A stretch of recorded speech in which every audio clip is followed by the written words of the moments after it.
నమస్కారం వార్తలకు స్వాగతం. ముందుగా ముఖ్యాంశాలు. మంత్రి శ్రీధర్ బాబు ప్రెస్ మీట్, పలు అంశాలపై వివరణ. మాజీ మంత్రి కేటీఆర్ ప్రెస్ మీట్, ఇరు పార్టీలపై ఫైర్.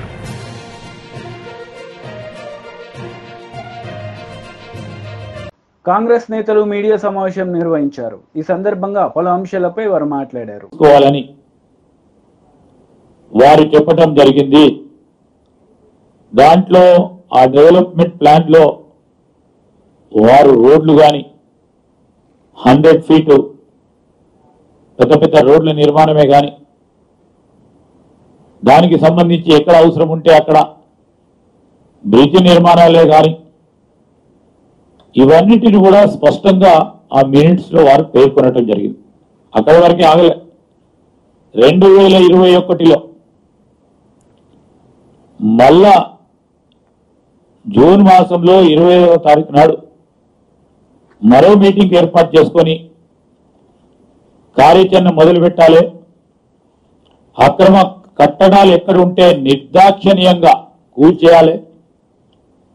ఆ క్రమంలో మీరు ఈరోజు ఎన్యూమరేషన్ చేసిన తరుణంలో వారందరికీ కూడా ఏ విధమైన R&R పాలసీ ఇవ్వాలనో ఖచ్చితమైన టైం ఫ్రేమ్వర్క్ లో మనం చేయాలని వారు స్పష్టంగా ఆదేశాలు ఇవ్వటం జరిగింది. మరొక మారు మీ అందరికి తెలియజేస్తా ఉన్నాం, 22లో మళ్ళొక్కసారి మీటింగ్ పెట్టి కంపల్సేషన్ 2 బెడ్రూమ్ హౌసెస్ ఇవ్వాలని ఉన్నవారికి అందరికీ ఎవరికైతే ఈ మూసి రివర్ బెడ్ కు సంబంధించి అక్కడ నిర్మాణాలు చేపట్టిన వారికి అందరినీ కూడా అక్కడి నుంచి పంపేసి వారందరికీ కూడా 2 బెడ్రూమ్ హౌసెస్ ఇవ్వాలని చెప్పారు. 15,000 మందిని ఆ రోజు వారు ఎన్యూమరేట్ చేస్తే స్పష్టంగా వారు చెప్పడం జరిగింది. అదేవిధంగా ఏదైతే వారు చెప్పడం జరిగిందో ఈరోజు మేము ఒకటే చెప్తా ఉన్నాం. ఆ రోజు మున్సిపల్ మంత్రిగా ఉన్న కేటీఆర్ గారు అనేక మీటింగ్లు నిర్వహించి మరి రివర్ బెడ్ కు సంబంధించిన 2 వైపులా రోడ్డు నిర్మాణం అంటే 55 కిలోమీటర్లు ఇటు 55 కిలోమీటర్లు అటు 110 కిలోమీటర్ల రోడ్డు నిర్మాణం కానీ బఫర్ జోన్ కానీ FTL కానీ అన్నిటినీ కూడా నిర్ధారణ చేసి గుర్తించి వీటిపైన ఉన్న నిర్మాణాలన్నిటిని కూడా కూల్చేయాలని చెప్పారు.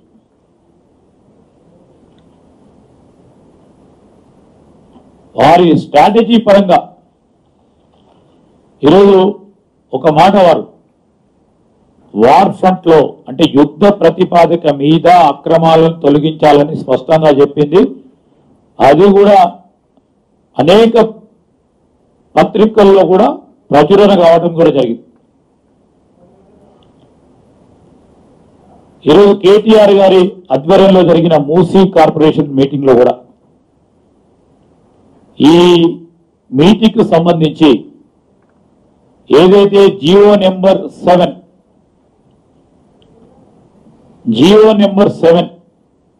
2016లో ఒక జియో ఇవ్వటం జరిగింది. ఆ జియోలో ఏమన్నారు, రివర్ బెడ్ బౌండరీకి సంబంధించి 500 మీటర్లను బఫర్ జోన్ గా గుర్తించాలని మేం చెప్పింది కాదు. ఈ జియో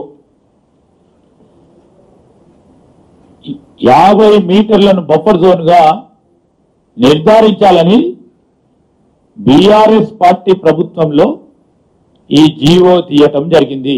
మేము జియోని ఏది చేంజ్ చేయాలి. ఇప్పటి వరకు ఆ జియో పరంగానే ముందుకు నడుస్తా ఉన్నాం. Revenue irrigation YCP leader media సమావేశం నిర్వహించారు. ఈ సందర్భంగా పలు అంశాలపై ఆయన మాట్లాడారు. హిందూ లోకానికి ప్రత్యేకించి చంద్రబాబు నాయుడు గారు బేషరత్తుగా క్షమాపణ చెప్పాలని ఈ సందర్భంగా తెలియపరుస్తారు. ఇంకా దీనికన్నా మనం 3వ తారీఖు తర్వాత ఖచ్చితంగా ఈ అన్ని అంశాల గురించి మాట్లాడదాం. ఇప్పుడు ప్రధానమైన అంశము పోలవరం ప్రాజెక్టు. ఏదైతే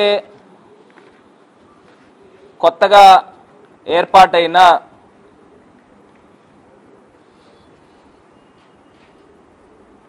ఎక్స్పర్ట్స్ కమిటీ ఏదైతే experts the panel of experts ఎవరైతే అపాయింట్ చేశారో అమెరికా నుంచి ఇద్దరిని, కెనడా నుంచి ఇద్దరిని, వీళ్ళందరినీ కూడా ఎక్స్పర్ట్స్ని అపాయింట్ చేసి వాళ్ళు గతంలో ఆగస్టులో ఒక నివేదిక ఇచ్చారు.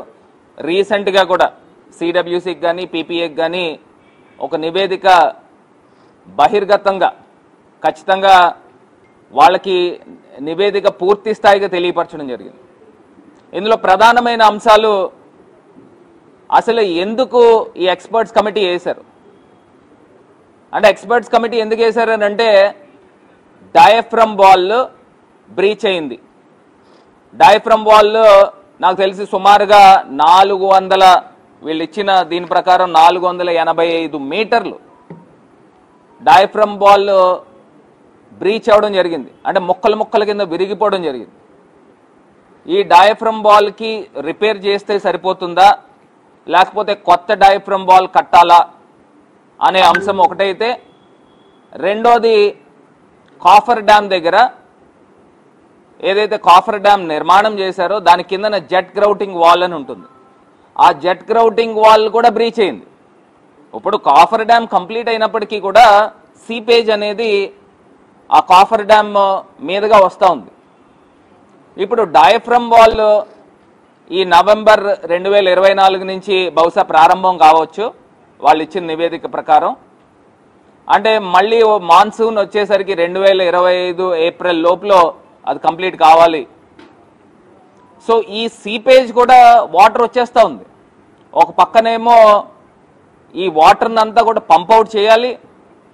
ఇప్పుడు ఈ డయాఫ్రమ్ వాల్ పాత ప్లేస్లో ఉన్నదాన్ని ఇంకొంచెం ముందుకు తీసుకుని వచ్చి కొత్త డయాఫ్రమ్ వాల్ కట్టే కార్యక్రమం చేయాలి. దానిపైన ECRF dam, earth cum rock fill dam నిర్మాణం చేయాలి. నేను ఒక్క అంశము వాళ్ళు ఇచ్చిన నివేదిక ప్రకారం ఒకే ఒక అంశం చెప్తున్నానండి. ప్రధానమైన అంశము ఇగోండి, చంద్రబాబు నాయుడు గారి టైంలో ఈ డయాఫ్రమ్ వాల్ బ్రీచ్ అయిన ఫోటోగ్రాఫ్, డయాఫ్రమ్ వాల్ బ్రీచ్ అయిన ఫోటోగ్రాఫ్. ఇది డయాఫ్రమ్ వాల్ ఏ రకంగా ముక్కలు అయిన సందర్భం మనకు కనబడుతుంది. దీన్నే కొంత జూమ్ ఇన్ చేస్తే ఇది ఈ రకమైన పొజిషన్లో డయాఫ్రమ్ వాల్. ఇంత అనర్థాలకి కారణం ఎవరు అని అడుగుతా ఉన్నా. చంద్రబాబు నాయుడు గారు కాదా, తెలుగుదేశం ప్రభుత్వం కాదా అని అడుగుతా ఉన్నా. ఒక అంశం అండి నేను చెప్పాలనుకున్నది, ఈ ఎక్స్పర్ట్స్ కమిటీ వేశారు. వాటర్ అనేది పోలవరం ప్రాజెక్ట్ థంబ్ రూల్స్ చెప్తున్నాం, అందరికీ తెలిసిందే. మళ్ళీ ఒకసారి మళ్ళీ ఇది విడమర్చి తెలియపరుస్తాను. ఒకటి, నదిని మనం డైవర్ట్ చేస్తున్నాం. మనం నదిని డైవర్ట్ చేసేటప్పుడు ఏదైతే ఫస్ట్ వీళ్ళు చేయాల్సిన కార్యక్రమం ఏంటంటే అప్రోచ్ ఛానల్ కట్టాలి. అప్రోచ్ ఛానల్ తర్వాత స్పిల్ వే కట్టాలి. స్పిల్ వే కట్టిన తర్వాత హైడ్రాలిక్ గేట్స్ అమర్చాలి. దాని తర్వాత స్పిల్ ఛానల్ అంటే అప్రోచ్ ఛానల్ మీదుగా వాటర్ వచ్చి ఆ వాటర్ ఏమో స్పిల్ వే మీదుగా హైడ్రాలిక్ గేట్స్ లోంచి వచ్చిన తర్వాత స్పిల్ ఛానల్ మీదుగా నీరు వెళ్ళాలి. దాన్ని నదిని డైవర్ట్ చేయాలి అని అంటే కాఫర్ డ్యామ్ కట్టాలి. ఇది అంశం. ఫస్ట్ ఏదైతే ఈ స్పిల్ ఛానల్ హైడ్రాలిక్ గేట్స్ అమర్చిన తర్వాత అప్పుడు కాఫర్ డ్యామ్ ని కట్టాలి. బీజేపీ లీడర్ మీడియా సమావేశం నిర్వహించారు. ఈ సందర్భంగా పలు అంశాలపై ఆయన మాట్లాడారు. ఒక అక్కకి చెల్లెకి, ఒక తల్లికి మధ్యలో ఉండాల్సినటువంటి వ్యత్యాసాన్ని కూడా కనీసం గమనించలేనంత సంస్కారహీనంగా మాట్లాడుతున్నటువంటి సంస్కారహీనులకి అక్క అని నోరార పిలిచి దుబ్బాక నియోజకవర్గానికి కళ్యాణ లక్ష్మి షాదీ ముబారక్ చెక్కులు పంపిణీ చేయడానికి జిల్లా ఇన్ఛార్జి మంత్రి హోదాలో మొట్టమొదటిసారి వారు దుబ్బాకకు రావడం జరిగింది. గతంలో నేను ఆ నియోజకవర్గం నుంచి ప్రాతినిధ్యం వహించిన శాసనసభ్యునిగా దుబ్బాకలో ఉండేటువంటి చేనేత కార్మికుల సమస్యల గురించి పూర్తిగా అవగాహన ఉన్నటువంటి వ్యక్తిగా ఎక్కడికి పోయినా ఏ నాయకుడిని కలిసినా ఎవరిని కలిసినా చేనేత కార్మికుల సమస్యలు పరిష్కారం కావాలనేటువంటి ఒక మంచి లక్ష్యంతో ఆఖరికి నేను ఈ దేశ ప్రధానిని కలిసిన రోజు కూడా మెదక్ పార్లమెంట్ సభ్యుడిగా నేను దేశ ప్రధానికి వేసింది కూడా నూలు పోగులు, ఇట్లాంటి సేమ్ కొండా సురేఖ గారికి వేసినట్లాంటి నూలు పోగుల దండనే వేసి చేనేత కార్మికుల సమస్య జిల్లా ఇన్ఛార్జి మంత్రి హోదాలో శ్రీమతి కొండా సురేఖ గారు దుబ్బాక శాసనసభ నియోజకవర్గానికి నేను ఎంపీగా గెలిచిన తర్వాత వారు మంత్రి అయిన తర్వాత మొట్టమొదటిసారి వస్తుంటే అక్క వేయొచ్చా అని అడిగి, అక్క మీ సామాజిక వర్గానికి సంబంధించినటువంటి సమస్యలు, నేతన్నల సమస్యలు, ఆ కుటుంబంలో నుంచి వచ్చినటువంటి అక్కవు కాబట్టి దయించి మా దుబ్బాక నేతన్నల సమస్యలు పరిష్కారం చేయక అని అడిగి ఒక అక్కకు తమ్ముడిగా వారికి నేను ఈ నూలు పోగుల దండేస్తే దానికి కూడా ఇంత సంస్కార విహీనంగా మాట్లాడుతూ నోటికి వచ్చినటువంటి మాటలు పెడుతూ ఇష్టారాజ్యంగా బిహేవ్ చేయడం అనేది బాధాకరం. ఒక సోదరిగా వారికి జరిగినటువంటి ఇబ్బందికరమైనటువంటి పరిస్థితుల పట్ల 100% విచారం వ్యక్తం చేస్తూ తమ్ముడిగా తప్పకుండా మీకు జరిగినటువంటి అన్యాయం పట్ల ఒక వకీలుగా 100% మీ తరఫున నిలబడతాను. చట్ట ప్రకారం వీళ్ళందరి మీద కూడా కేసులు రిజిస్టర్ చేపిస్తాను. పెట్టింది ఎవరు? ఎంఆర్ అనేటువంటి పేరు మీద పెట్టినారు. దాని పేరేముంది? భారత రాష్ట్ర సమితి. ఫోటోలు ఎవరి ఉన్నాయి? చంద్రశేఖరరావు గారి, హరీష్ రావు గారి ఉన్నాయి. 2 అక్షరాలు ట్వీట్ చేసి హరీష్ రావు గారి చేతులు తెలుసుకోవడం కాదు, మీ ఫోటోని డీపీగా పెట్టుకున్నారు. మీ ప్రమేయం లేకుండానే మీ ఫోటోని డీపీగా పెట్టుకుంటారా? కింద వచ్చిన కామెంట్లలో కూడా మెజారిటీ కామెంట్లలో మీ ఫోటోనే వాళ్ళు డీపీగా పెట్టుకొని చేస్తున్నారు. నిజంగా హరీష్ రావు గారికి ఈ విషయంలో చెప్పేసి ఉంటే జరిగింది పొరపాటని హరీష్ రావు గారు భావిస్తే, వాళ్ళ సోషల్ మీడియా మీద హరీష్ రావు గారికి నియంత్రణ ఉంటే తీసుకోలేదు, వాళ్ళని పోలీస్ స్టేషన్లో అప్పచెప్పుంది. మీ పార్టీ నుంచి చెప్పుకోండి, మేము జీతం ఇస్తలేమని చెప్పుంది. ఈ ఫేస్బుక్ పేజీ మాది కాదు, లేదా ఈ ట్విట్టర్ అకౌంట్ మాది కాదు అని చెప్పండి. ఈ తప్పు చేసిన ఆయన నా ఫోటో తప్పుగా వాడుకుంటున్నాడు, అతని మీద కేసు పెట్టండి, మీరు కూడా కంప్లైంట్ ఇవ్వండి. కాకపోతే మీ పెయిడ్ ఇన్స్టిట్యూట్ కాకపోతే, మీ వల్ల పొరపాటు జరగకపోతే, మీ ఫోటో వాడుకుంటున్నాడు కాబట్టి, మీ ఫోటో వాడుకొని తప్పుడు పోస్టులు పెడుతున్నాడు కాబట్టి, మీ ఫోటో బాధ్యత కనబడుతుంది కాబట్టి ఇక్కడ, అందుకని దయచేసి మీరు కూడా కంప్లైంట్ ఇవ్వండి. లేదు అతన్ని మీ పార్టీ నుంచి సస్పెండ్ చేయండి. ఈ ట్విట్టర్ అకౌంట్లో ఇతర పార్టీలని మీరు ఇష్టారాజ్యంగా బూతులు వాడడానికి ఈ ట్విట్టర్ అకౌంట్ని వేదికగా వాడుకుంటున్నారు. చాలా సంవత్సరాలు మంత్రిగా పనిచేశారు, సీనియర్ పొలిటీషియన్ అని చెప్పుకుంటారు. హరీష్ రావు గారు ఇది మీకు తగదు, దయచేసి మీరు ఇట్లాంటి తప్పుడు పనులు చేస్తున్నటువంటి వ్యక్తుల్ని ఎంకరేజ్ చేయొద్దని చెప్పి నేను చాలా స్పష్టంగా కోరుతా ఉన్నాను.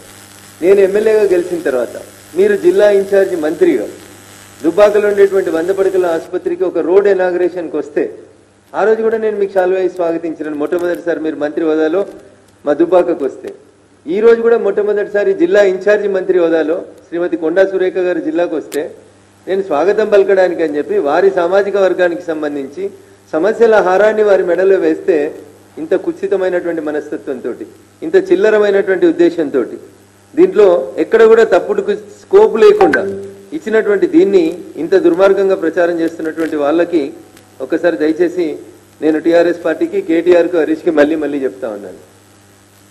మీరు కింద పెట్టినటువంటి కామెంట్స్ చూస్తే ఇందులో రకరకాల కేసీఆర్ ఫ్యాన్, మోహన కృష్ణ, సౌత్ పా, తాళ్లపల్లి, ఇట్లా మీరు పెట్టినటువంటి కామెంట్స్ అన్ని చూస్తే సభ్య సమాజం సిగ్గుతో తలదించుకునేలాంటి కామెంట్స్ పెట్టినారు.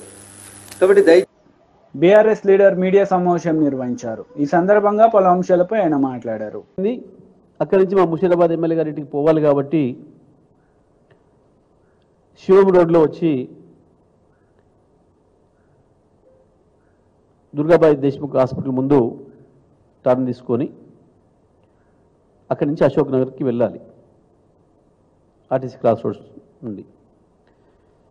మరి ఆ సమయంలో అక్కడ గోల్నకలో బయలుదేరి ఇక్కడికి వచ్చే సమయానికి దాదాపు 50-60 మంది కాంగ్రెస్ గుండాలు కర్రలు, రాడ్లు పట్టుకొని, మానాయుధాలు పట్టుకొని సిద్ధంగా ఉండటం, సిగ్నల్ ఆపేయటం. సిగ్నలింగ్ వ్యవస్థ అనేది పోలీసుల చేతిలో ఉంటుంది, ట్రాఫిక్ పోలీస్ చేతిలో ఉంటుంది. సిగ్నల్ కూడా ఆపి, అంటే వీళ్ళు గుండాలు మా కారు దగ్గరికి చేరుకోవడానికి కొంత సమయం పడుతుంది కాబట్టి సిగ్నల్ ఆపి ట్రాఫిక్ జామ్ చేసి ఒక పథకం ప్రకారం కేటీఆర్ గారి కాన్వాయ్ పైన దాడి చేసిండ్రు. దాడి చేయడమే కాదు, ఎంత ఇంటెన్షన్గా చేసిండ్రు అనే దానికి హైదరాబాద్ సిపి గారు, డీజీపీ గారు వీడియోలు ఉన్నాయి, చూసుకోండి. కేటీఆర్ గారి కారు పైకి ఎక్కి ఒక రౌడీ ఏ రకంగా విధ్వంసం చేయడానికి అద్దాలు కొట్టడానికి ప్రయత్నం చేసిండో, దాడి చేయడానికి ప్రయత్నం చేసిండో కేటీఆర్ గారి పైన స్పష్టంగా కనబడుతుంది. అంతేకాదు కేటీఆర్ గారికి రక్షణగా ఉన్న బీఆర్ఎస్ పార్టీ కార్యకర్తల పైన విచక్షణారహితంగా దాడి చేసిండ్రు. ఇద్దరు ముగ్గురికి తీవ్రమైన గాయాలు తగిలినాయి.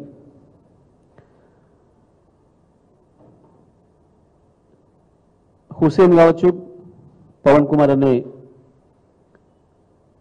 పిల్లలిద్దరు కూడా భుజాల గాయాలైన తీవ్రమైన ఇబ్బందులు ఉన్నారు, హాస్పిటల్ వదులున్నారు. ఇది ఒకటే కాదు, గత 3 నెలలుగా వరుసగా ఎక్కడ చూసినా టీఆర్ఎస్ పార్టీ ప్రధాన నాయకుల పైన కాంగ్రెస్ పార్టీ దాడిలోకి పూనుకుంటుంది. ప్రత్యేకించి ప్రజలకు ఆపద ఉన్నప్పుడు, వరదలు సంభవించినప్పుడు పరామర్శకు వెళ్ళినా, రైతుల రుణమాఫీకి సంబంధించి రైతుల దగ్గరికి వెళ్ళినా, ఇవాళ ఈ హైడ్రా బాధితులు, నీ 1,50,000 కోట్ల కుంభకోణ బాధితులు ఆయన హైదరాబాద్ ప్రజల్ని పరామర్శించడానికి వెళ్ళినా, వాళ్ళని ధైర్యం చెప్పడానికి వెళ్ళినా ప్రతి చోట ఈ దాడులు జరుగుతూ ఉన్నాయి. వరుసగా ప్రారంభంలోనేమో బీఆర్ఎస్ పార్టీకి సంబంధించిన గ్రామస్థాయి, మండల స్థాయి కార్యకర్తలపైన, నాయకులపైన దాడులు చేసిండ్రు.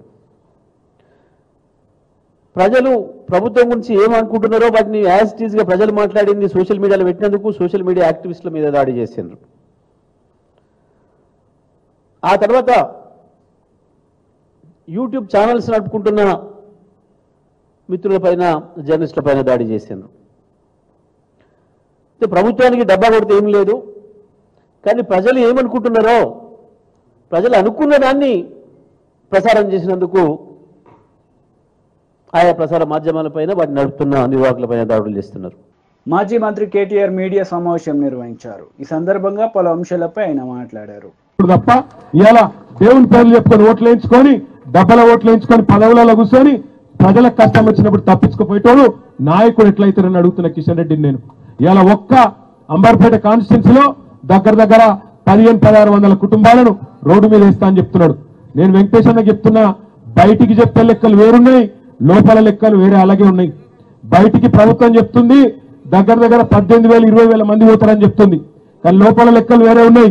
దగ్గర 40,000 మందిని, 40,000 కుటుంబాలను, అంటే దాదాపు 1,50,000-2 లక్షల మందిని రోడ్ల మీద వారేసే ప్రయత్నం ఈ మూసీ ప్రాజెక్టు. ఎవరు అడిగిండి అసలు నేను మూసీ ప్రాజెక్టు చేయమని? గరీబులకు 2,500 ఇస్తాను, అది ఈమని అడుగుతున్నారు. మాకు బతుకమ్మ చీరకు కేసీఆర్ ఉన్నప్పుడు చీర పెడుతుండే, నువ్వు 2 చీరలు పెట్టి నేను కాదన్నాడు ఎవడన్నా? రంజాన్ కు కేసీఆర్ ఉన్నప్పుడు తోఫా వస్తుండే గరీబులకు, ఇప్పుడు అది కూడా దిక్కులేదు. క్రిస్మస్ కు కానుక వస్తుండే, అది దిక్కులేదు. సర్కార్ దవాఖాన కాన్పుకోతే కేసీఆర్ కిట్ ఉంటుండే, అందులో అన్ని సౌలతులు ఉంటుండే, ఇప్పుడు అది కూడా బంద్ అయింది. ఒకటి కాదు, బతుకమ్మ చీరలు వచ్చినాయని అడుగుతుండే సీరన. ఇదివరకు మంచిగానే ఉన్నాయి, చీరలు బాగాలేకుండా బాగానే ఉన్నానా? ఇప్పుడు సీరియల్ లేదు, రైకలేదా? రేవంత్ రెడ్డిని నమ్ముకుంటే 5 పోతాయి ఆయన గంటలు లంగవాడు. నేను మిమ్మల్ని అడిగేది ఒక్కటే, గరీబులకు పని చేయమని గద్దెనెక్కిస్తే గద్దెలెక్క అయ్యాల గరీబుల ఇల్లు కూడా కొడతా, నేను మిమ్మల్ని ఖతం చేస్తా, మిమ్మల్ని రోడ్డు మీద వాడేస్తా అంటే చూసుకుంటా ఊకునేందుకు మేము ఇవ్వాలని కూడా సిద్ధంగా లేము. మీతో పాటు భుజం కలిపి మేమే ఇక్కడికి వచ్చి అడ్డుకుంటామనే మాట కూడా నేను విజ్ఞప్తి చేస్తా ఉన్నా. దయచేసి మీరు ఐకమత్యంగా ఉండండి. మీరు వాట్సాప్ గ్రూపులు పెట్టుకోండి. ఇక మా తమ్ముళ్ళు చాలా మంది ఇట్లా ఫోన్లు పట్టుకొని ఉంటారు, ఆడబోతాడా అన్నా సెల్ఫీ అంటారు. అరే సెల్ఫీలు మళ్ళీ దిగుదాం కానీ ముందు వాట్సాప్ గ్రూపులు కట్టండి. గ్రూపులు కట్టి ఒక్కళ్ళింటి మీదకి వస్తే ఒక బటన్ ఒత్తితే అందరు ఊరుకొచ్చేటట్టు మంచిగా తయారు కండ్రి, ఎక్కడో అక్కడ. ఎందుకంటే ఎప్పుడు వస్తారో ఎరికే, నాకెరికే మీకెరికే. అందరూ పనికి పోయినప్పుడు, ఇళ్లలో ఎవరు లేనప్పుడు పోలీసులను 500-600 మందిని పెట్టుకొని ఇష్టం వచ్చినట్టు వస్తారు. వచ్చినప్పుడే మనం కనుక ఐకమత్యంగా ఉండి గట్టిగా నిలబడి ఏం సంగతి అని అడగాలి. నేను ఇంకొక మాట కూడా మీకు ఆలోచించమని కోరుతున్నా. ఇప్పుడు నరేంద్ర మోడీ ఉన్నాడు ప్రధానమంత్రి, ఆయన ఎక్కడెక్కడ ఉత్తర భారతదేశంలో అదేంటది గంగా నది మీద ఒక ప్రాజెక్టు తీసుకున్నాడు. గంగాను శుద్ధి చేయాలనేది ప్రాజెక్టు తీసుకున్నాడు. 2,400 కిలోమీటర్ల పొడవు ఆ ప్రాజెక్టు. 2,400 కిలోమీటర్ల పొడవు మీద నమామి గంగా అనే ప్రాజెక్టు తీసుకున్నాడు. దానికి మోడీ సర్కార్ ఇప్పటిదాకా ఖర్చు పెట్టింది 20,000 కోట్లు. 20,000 కోట్లు 2,400 కిలోమీటర్లు. కానీ రేవంత్ రెడ్డి ఎంత గొప్పోడు ఎరికేనా? మూసి మొత్తం ప్రాజెక్టు 55 కిలోమీటర్లట. ఏడ ఆడికెళ్ళి మంచిరేవుల కాడికెళ్ళి ఇక్కడ కింద నాగోల్ దాకా ప్రతాప సింగవరం దాకా 2,400 కిలోమీటర్ల గంగకేమో 20,000 కోట్లట. కానీ రేవంత్ రెడ్డి ఎంత గొప్పోడంటే 55 కిలోమీటర్ల మూసీకేమో 1,50,000 కోట్లు ఖర్చు అవుతుందట. 1,50,000 కోట్లు. మరి మన ప్రభుత్వంలో ఉన్నప్పుడు మనం కూడా ఒక దశలా ఆలోచన చేసినాం. జర వెనకకెళ్ళి ఉర్రకుర్రవి. మన ప్రభుత్వం ఉన్నప్పుడు మనం కూడా ఏమైనా కొద్దిగా మంచిగా చేద్దామా మూసి నేను ఆలోచన చేసి 4,000 కోట్ల రూపాయలతోని మొత్తం శుద్ధీకరణ ప్లాంట్లు పెట్టినాం. మీ అంబర్పేటలో కూడా 300 MLDల ప్లాంట్ పెట్టినాం ఒకటి. ఎందుకంటే మన ఇళ్లకి వెళ్ళొచ్చే మురికి నీళ్ళు ఏవైతే ఉంటాయో డ్రైనేజ్ నీళ్లు, ఆ డ్రైనేజ్ నీళ్లను మంచిగా చేసి మూసిలోకి ఇడిచి పెడతానన్నా ఈ దోమలు గీమలు బంద్ అయితే పిల్లగాళ్లకు ఆరోగ్యాలు దెబ్బతినకుంటుంటాయని చెప్పి హైదరాబాద్ లో 100%, 1-2 కాదు 100% మురికి నీటిని శుద్ధి చేసేందుకు 4,000 కోట్లతోని ప్రాజెక్టులు చాలు చేసినాం. దగ్గర పడ్డాయి, అయిపోయినాయి. మీ అంబర్పేటలో ఎస్టీపీ కూడా 300 MLD ఎస్టీపీ పూర్తి చేసినాం. అంటే శుద్ధి చేసే పని పూర్తి చేసినాం. దాంతోపాటు ఇంకొక పని చేసినాం. మూసీ మీద మీ సౌలత్ కోసం అప్పుడప్పుడు మూసారం బాగా మునుగుతుండే, అందుకే ఏం చేసినాం, హై లెవెల్ బ్రిడ్జులు 15 బ్రిడ్జులు మంజూరు చేసినాం 545 కోట్లతో. అట్లా ప్రజల కోసం ఆలోచన చేసినాం. పేదవాళ్ళ కడుపు కట్టకుండా ఇక మా సుధీర్ రెడ్డి ఎడవాయన ఇడున్నాడు, ఇక సుధీర్ రెడ్డి సాబు చైర్మన్ ఉండే దానికి మూసీ రివర్ డెవలప్మెంట్ కార్పొరేషన్, ఆయన నాయకత్వంలోనే చేసినాం. మొత్తం లెక్క తీపిచ్చినాం ఒకసారి. నేను అప్పుడు మున్సిపల్ మంత్రిని, కేసీఆర్ సార్ చెప్తే మేమిద్దరం లెక్క తీసినాం. సుధీర్ అన్న వచ్చి చెప్పిండు, అన్న వాస్తవం చెప్తున్నా చాలా మంది వైసీపీ లీడర్ మీడియా సమావేశం నిర్వహించారు. ఈ సందర్భంగా పలు అంశాలపై ఆయన మాట్లాడారు. ప్రభుత్వం యొక్క వైఫల్యము కొట్టొచ్చినట్టు కనపడతా ఉంది. వరద వచ్చిన దగ్గర నుంచి 10 రోజుల పాటు ఈ రాష్ట్ర ముఖ్యమంత్రి ఉన్నారు, మంత్రులు ఉన్నారు, ఉన్నామని చెప్పుకుంటున్నారు. రకరకాలుగా డివిజన్కి సచివాలయానికి బాధ్యులను పెట్టారు. ఎందుకు ఎన్యూమరేషన్ చేయటంలో ప్రభుత్వము వైఫల్యం చెందిందో విఫలం చెందిందని చెప్పని ప్రజలకి చెప్పాల్సినటువంటి అవసరం ఉంది. చాలా గొప్పగా రాష్ట్రంలోనే తొలిసారి ఇంత పెద్ద ఎత్తున నగదు బదిలీ చేస్తున్నాము, ఇంత పెద్ద ఎత్తున పరిహారం అందిస్తున్నాము అని చెప్పానంట. అంటే అంతా మాటల్లోనేనా? చేతల్లో కూడా జరగాల్సినటువంటి అవసరం ఉన్నది కదా. ఎందుకంటున్నామంటే చాలామందికి ఈ నగదు బదిలీ పేరు మీద డబ్బులు వేసాము, 600 కోట్లలో 97% నగదు బదిలీ అయిపోయిందని చెప్తున్నారు. నగదు బదిలీ అవటం కాదు, అవకతవకలు జరిగినాయి. మీ అధికార యంత్రాంగము క్షేత్రస్థాయిలో అనేక అవకతవకలకు పాల్పడ్డారు. ఆధారాలతో సహా అధికారులకు చెప్పాం. అది అవకతవకలు పాల్పడటమే కాదు, చిత్తశుద్ధిగా క్షేత్రస్థాయిలో అధికార యంత్రాంగం పనిచేయలేదు. మీరేమో తొలిసారిగా నగదు బదిలీ చేశాము అని అంటున్నారు, 97% పూర్తి చేశామంటున్నారు. 22,000 మందికి మాత్రమే మేము ఇంకా వెయ్యాలి అని అంటున్నారు. నెల రోజులైతే ప్రభుత్వము సక్రమంగా పనిచేస్తే, పరిపాలనా వ్యవస్థ సక్రమంగా ఉంటే బ్యాంకుల్లో ఇబ్బందులు ఎందుకు ఎదురవుతాయి? ఎన్యూమరేషన్లో ఇబ్బందులు ఎందుకు ఎదురవుతాయి? గ్రౌండ్ ఫ్లోర్లో ఉన్నటువంటి వాళ్ళకి పేరుంటే డబ్బులు పడట్లేదు, ఫస్ట్ ఫ్లోర్లో ఉన్నటువంటి వారికి మీరు చెప్పినట్టు 10,000 రూపాయలు అంటే వెహికల్ కోసం 3,000 రూపాయలు పడతా ఉన్నాయి. ఎందుకు ఈ అసమానతలు, ఎందుకు ఈ అవకతవకలు, ఎందుకు లోపాలు ఎందుకు ఉన్నాయి అని చెప్పని వైఎస్ఆర్ కాంగ్రెస్ పార్టీ పదే పదే అడుగుతూ ఉంది. ఎందుకు అడుగుతున్నామంటే మా పరిపాలనలో సచివాలయ వ్యవస్థ ద్వారా వాలంటీర్ల ద్వారా బ్రహ్మాండంగా పరిపాలన చేశాము.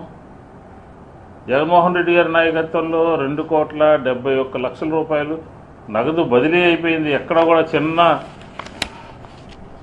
అవాంతరం లేకుండా మమ్మల్ని చూసి పక్క రాష్ట్రాలు కూడా ఈ మోడల్ని చెయ్యాలి అని అనుకుంటున్నారు.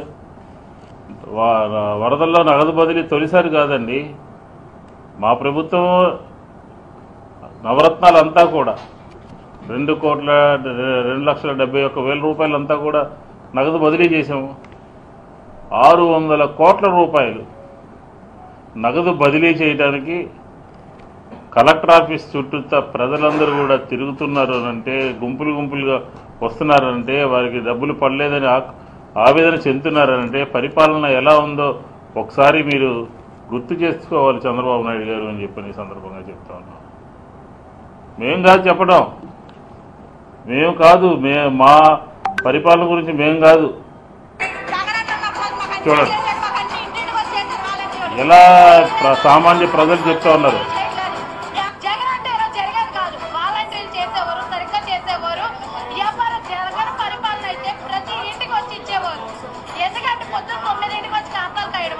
ఎందుకు కలెక్టర్ ఆఫీస్ చుట్టూ తిరుగుతారు? ఎందుకు మీరు స్టేట్మెంట్ ఎందుకు ఇచ్చారు? డబ్బులు ఎక్కువ ఇస్తున్నారు కాబట్టి చాలామంది బయలుదేరుతున్నారు అన్నమాట. మీ అధికారులు స్టేట్మెంట్ ఇచ్చారు. మీరు ఏ ప్రాతిపదిక మీరు తీసుకోవాలని అంటే, ఒక సర్వే, ఒక డోర్ నెంబర్లో, ఆ డోర్ నెంబర్లో ఉన్నటువంటి వాళ్ళకి నష్టం జరిగిందా లేదా అని ఒక సమగ్ర నివేదిక, సమగ్రమైనటువంటి వ్యవహారం చేయాల్సినటువంటి అవసరం ఉంది. డోర్ నెంబర్ని బేస్ చేసుకుని చేసినట్టుగా ఎక్కడా కూడా లేదు. కొన్ని సచివాలయాలు అయితే అవకతవకలు జరిగినాయి, కొన్ని సచివాలయాల్లో అయితే కమర్షియల్ రాశారు డబ్బులు తీసుకుని. వార్తలు ముగించే ముందు ముఖ్యాంశాలు మరోసారి. మంత్రి శ్రీధర్ బాబు ప్రెస్ మీట్, పలు అంశాలపై వివరణ. మాజీ మంత్రి కేటీఆర్ ప్రెస్ మీట్, ఇరు పార్టీలపై ఫైర్.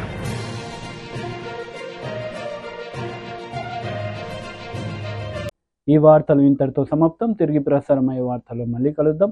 అంతవరకు సెలవు. నమస్తే.